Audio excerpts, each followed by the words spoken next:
Olá, meu amigo, minha amiga, sejam bem-vindos a mais um Portal de José. Hoje um pouco mais tarde, porque mais cedo já estive conversando sobre os principais acontecimentos do país, sobre o que está acontecendo com as nossas Forças Armadas, a utilização indevida que ela está sofrendo e também a resistência que o alto comando das Forças Armadas está tendo em relação ao governo Bolsonaro, principalmente em relação ao 7 de setembro. Se você não assistiu, assista porque tem temas ali muito interessantes e cenas que você não verá em lugar nenhum. Mas as insanidades relacionadas ao governo Bolsonaro e pessoas das Forças Armadas continuam. Estão acontecendo também episódios muito graves fora do Brasil, que tem a ver com a nossa realidade, mas os sujeitos que estão aqui dentro, que são pagos com o nosso dinheiro, continuam a falar uma série de besteiras. Bom, antes de mais nada, se você está chegando agora ao nosso portal, convido você a se inscrever, você que não conhece, assista os nossos outros vídeos, compartilhe se você achar bacana, dê o seu joinha porque ajuda a gente a chegar a mais pessoas como você e mande seus comentários porque são sempre lidos e são sempre considerados. Gente, quando a gente pensa que os assuntos mais bizarros já foram superados, aparece personagem do governo Bolsonaro, pago com o nosso dinheiro, no caso General Heleno, que agora é um marechal, que a gente não sabia, né? O Brasil tem mais de 3.830 marechais, enfim. Essa pessoa é paga, um homem da inteligência, um homem que recebe dinheiro do povo brasileiro e vem a público sempre para deseducar, desinformar, fazer interpretações míopes. E aí, gente, merece um reparo também o comportamento do jornalismo de uma maneira geral, né? O colega jornalista faz uma pergunta cuja premissa é falsa, falando de um poder moderador. Se não existe poder moderador, o que a gente vai ter de resposta sobre alguém que está dentro do governo e que já parte de uma premissa falsa na pergunta e a resposta só pode vir nessa direção também. Mas vamos ver do que eu estou falando aqui com vocês. Vamos lá.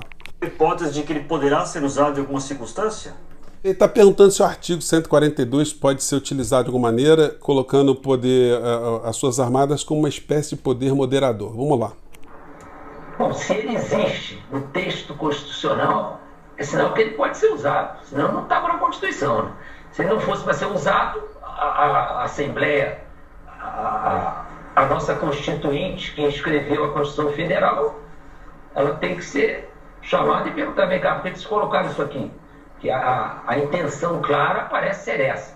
Quanto a ser poder moderador, isso é muito discutível. Existe uma parte dos juristas que acham que é poder moderador. Nós tivemos recentemente a posição do presidente do Supremo Tribunal Federal dizendo que não é poder moderador. Então, de acordo com a ocasião que isso vier a acontecer, e tomara que não aconteça, eu insisto, nós temos que verificar qual será a atitude desse poder moderador, uma vez que o nome está dizendo, poder moderador é para moderar uma situação de crise em que os...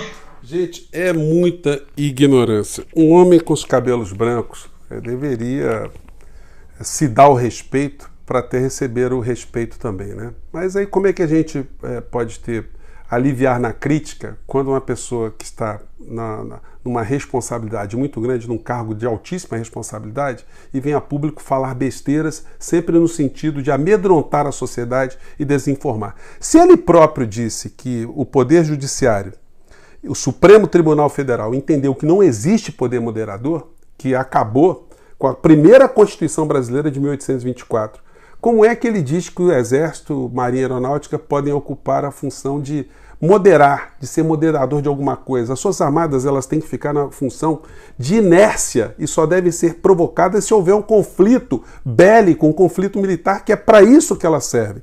Vamos ver aqui o que diz o artigo 142, porque é legal a gente sempre explicar um pouco mais isso aí, né? O artigo 142 da Constituição diz: as Forças Armadas constituídas pela Marinha, pelo Exército e pela Aeronáutica são instituições nacionais permanentes e regulares, organizadas com base na hierarquia e na disciplina, sob a autoridade suprema do Presidente da República e destinam-se à defesa da pátria. É para isso que servem as Forças Armadas. A garantia dos poderes constitucionais. Quando a Constituição diz que as Forças Armadas elas se prestam à garantia dos poderes, isso significa que ela tem uma posição de inércia. É como um segurança em algum ambiente. Um segurança do presidente, um segurança de uma casa, de uma empresa, de um banco, ele está ali parado. ele só é acionado se acontecer alguma coisa. E não é qualquer pessoa ou qualquer instituição que pode acionar essa segurança ou o exercício da proteção dessas garantias. São os 3 poderes da República, conforme está escrito aqui, e por iniciativa de qualquer destes, da lei e da ordem, ou seja, por iniciativa, provocação do Poder Executivo, Judiciário e o Legislativo, dentro dos parâmetros da Constituição. Então não existe poder moderador. Esse senhor Heleno é uma espécie de fundamentalista, ele só não está colocando a religião no meio dessa história. Mas, falando em religião, vamos agora ao Afeganistão. Muitas pessoas têm pedido para eu comentar algumas coisas relacionadas ao Afeganistão. Quando a gente fala de geopolítica, gente, eu sempre uso aqui o princípio de Sócrates. Só sei que nada sei. Por quê? Porque são assuntos muito complexos. Nós nunca sabemos exatamente, nesse grande jogo de xadrez da geopolítica, o que está por trás dos movimentos dos jogadores. São muitos jogadores, cada um com uma intenção diferente e cada um fazendo uma movimentação que a princípio pode aparentar estar indo num caminho, quando na verdade está escondendo uma outra intenção. Então é muito complicado, mas em relação às situações do presente, dá para a gente estabelecer alguns paralelos com as coisas que acontecem aqui no Brasil. Vamos pegar, por exemplo, a chegada dos talibãs ao poder. Pô, muita gente não sabe que os talibãs não são um grupo étnico, eles são um grupo religioso. Eles são fundamentalistas, eles são ultraconservadores. E tem alguns princípios, algumas bandeiras que eles defendem para cima e para baixo, lá no Afeganistão ou na região, que são muito escutadas aqui no Brasil. Por exemplo, eles defendem Deus acima de tudo, né? No caso, Alá. Eles defendem a família, defendem a propriedade, eles são contra os comunistas, eles são contra as drogas de uma forma visceral, eles acham que as mulheres devem ocupar um papel subalterno na sociedade, enfim. São muitas coisas que a gente vê aqui no Brasil com grande semelhança. E eles odeiam comunistas também. Então você pode perceber que os caminhos que muitas pessoas têm orientado grandes contingentes aqui no nosso país são caminhos muito perigosos. As pessoas que estão fugindo do Afeganistão me lembram muito aquela frase, né? Não está gostando? Vai para Cuba, vai para Venezuela. São os talibãs que estão falando esse tipo de situação, só que as pessoas estão fugindo, não estão indo nem para Cuba e nem para Venezuela. Então, gente, vamos ver se eu estou exagerando ou não em relação a essas análises. Quando a gente pega, por exemplo, uma fala de um líder religioso aqui no Brasil, a gente pega, por exemplo, o senhor Edir Macedo, eu poderia pegar vários aqui. Vou pegar só essa fala do Edir Macedo para ver se tem alguma semelhança em relação ao entendimento do papel da mulher. Os talibãs, eles proíbem as mulheres de estudar, mas agora estão até flexibilizando. Eles acham que elas podem estudar e podem trabalhar. E aqui no Brasil, essa turma que apoia o Bolsonaro no mundo religioso. Não são todos, tá, gente? Eu estou querendo ilustrar com essa confusão, esse grupo, esse núcleo de insanidade que está grudunhada naquilo que a gente chama de bolsonarismo. Vamos ver aqui o que diz um dos líderes religiosos do Bolsonaro. Eu não as criei para servirem a si mesmas. Eu as criei para servir ao Senhor. Então não, você vai fazer até o ensino médio. Depois você vai, se você quiser fazer a faculdade, você quiser. Mas até o seu casamento você vai ser apenas uma pessoa de ensino médio. A Esther falava para mim assim, não, eu quero que as minhas filhas casem com americanos que são corteses, são educados. Porque eu era um grosso. Era não. Eu tenho certeza que se casar com um americano, eles vão abrir a porta do carro. Eu falei, não, eu quero que as minhas filhas casem com macho. E aí vai, gente, o discurso é colocando a mulher, e aí a gente pega outros líderes religiosos, a mulher está sempre na posição de atender ao homem, de servir a Deus, enfim, uma coisa bem extremamente fundamentalista, né? Então vocês percebam se tem algum tipo de conexão ou não. E aí, gente, eu não estou querendo desrespeitar nenhuma pessoa que tem fé, nenhuma pessoa que segue uma religião. A minha crítica aqui é sempre o aproveitamento que se faz da boa fé das pessoas. Toda pessoa que tem uma fé legítima e que acredita sinceramente em alguma coisa tem que ser respeitada.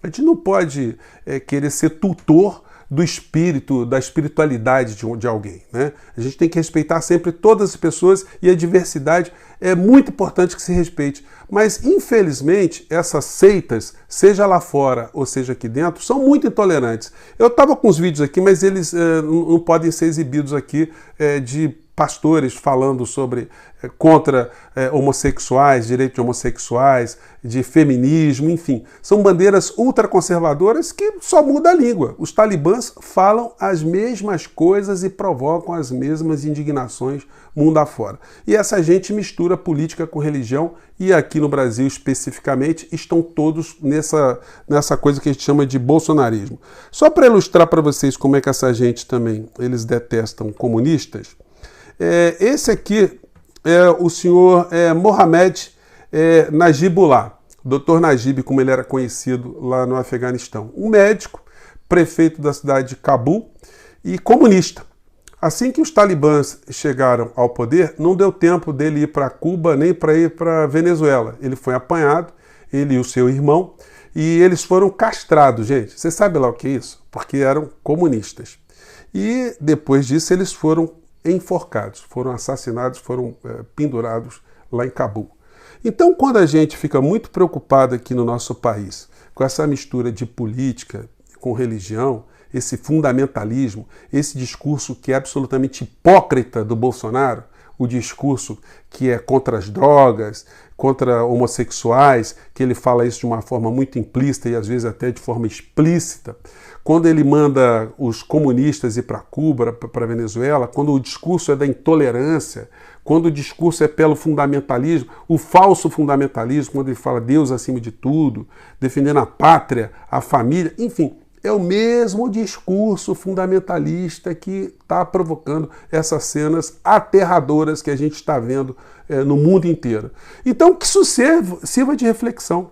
Se você tem esses pensamentos fundamentalistas, meu amigo, você quando olha lá para aquelas cenas lá do Afeganistão, você não pode ficar indignado não, porque é isso que você é. É nisso que você está querendo transformar o nosso país. É nessa intolerância que você está querendo transformar o modelo político aqui do nosso país a ser seguido por todos nós. É impor a sua fé, impor a sua vontade, impor o seu desrespeito, a sua intolerância ao conjunto da sociedade. E é por isso que espaços como esses nossos aqui, esse nosso aqui, são espaços importantes para a gente chamar atenção. Se você não gostou, escreva, faça seu comentário. É legal a gente sempre esclarecer. Como eu digo a vocês, não é nenhuma cruzada contra religioso, contra evangélico, contra católico, contra budista, contra nenhuma pessoa que tenha a sua fé.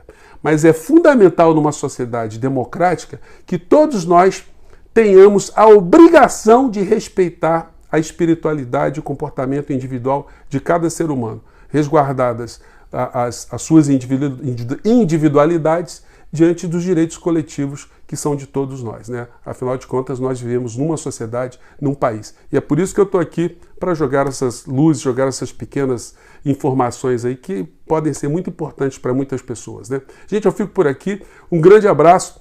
Desculpem o atraso. Amanhã a gente volta no horário normal da gente sempre às 5 horas, 5h15 da tarde, tá bom? Um grande abraço. Tchau.